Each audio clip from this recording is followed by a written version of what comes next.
All right, what's up, guys? So I thought I would do this thing where I make a synth or some sort of thing. I sound design something on Serum or whatever, and then I break it down.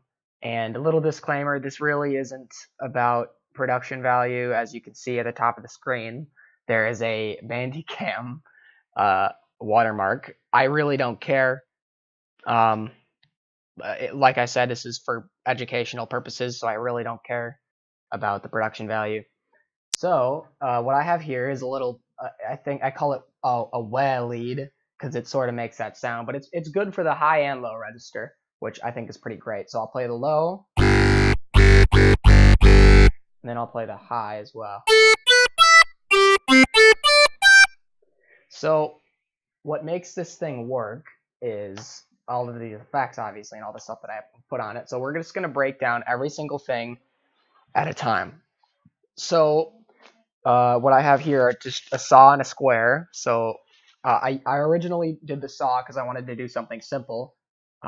So I wanted to, but without the square. So the square basically beefs the sound up, especially because I have the unison. So the unison basically just turns up the amount of voices that it is. So if you have it on 1, it only sounds like one thing. But if you have it on like 5, then it sounds like 5 things, and it makes it sound deeper, I guess. It sounds bigger. So I put 5 on this. I wanted to really emphasize this square, and I wanted to also make it sound bigger as well. So I turned it an octave down, so it's got 2 notes of range instead of just 1. So I'll turn this oscillator off, and I'll just show you this one. It still sounds good, but it doesn't sound as supported as the other one.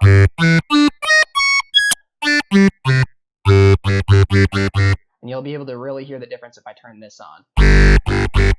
It sounds so much more full on the bass register, which is what I want.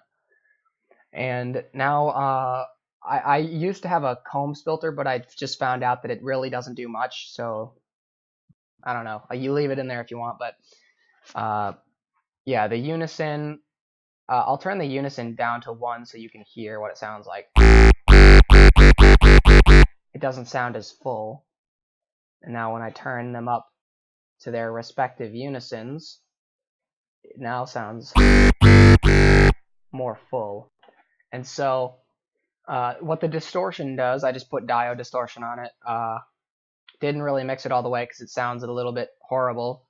But the distortion pretty much, all it does is beef the sound up even more. So I'll turn the distortion off, and you'll be able to hear it. And you'll be able to hear a difference. There is a difference, and it sounds a bit more beefier with the distortion on. It's still a good sound without distortion. But if I turn it on, it's that much more beefy. There's that. It's a bit dirtier, which is basically what's supposed to happen. And then the way that it's going, the way that the vowel works is the filter and the EQ. So the filter sort of introduces this vowel effect. So I'm turning the EQ off and the filter. And so this is without the filter and the EQ. Still sounds cool, but it doesn't have that vowel effect. Now I'm going to turn the phase 36 plus filter on. And the cutoff is right here because it's a very specific vowel texture, I guess. So, and then I turn the resonance up because I wanted to boost the frequencies at which the filter ends or begins or whatever. So here's with the phase. So you can sort of hear that little effect there. It's different from, and you can hear the wuh, wuh, wuh. You can hear the W like the wuh, wuh, wuh. You can hear like a phantom vowel, but when I boost the frequencies up on the EQ, this is what happens. Those 2 frequencies boost up, and they add a little bit more of an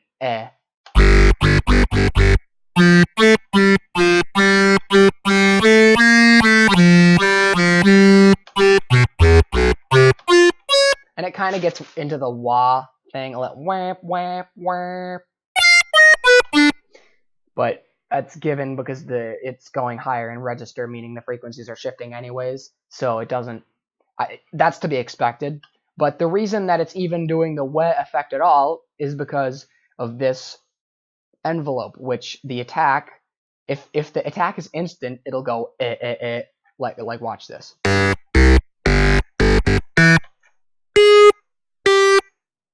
But if I turn the attack up to 61 milliseconds, it'll sort of weh, because it's changing the volume as well as these effects, where it's boosting the frequencies at which the vowel resonates at.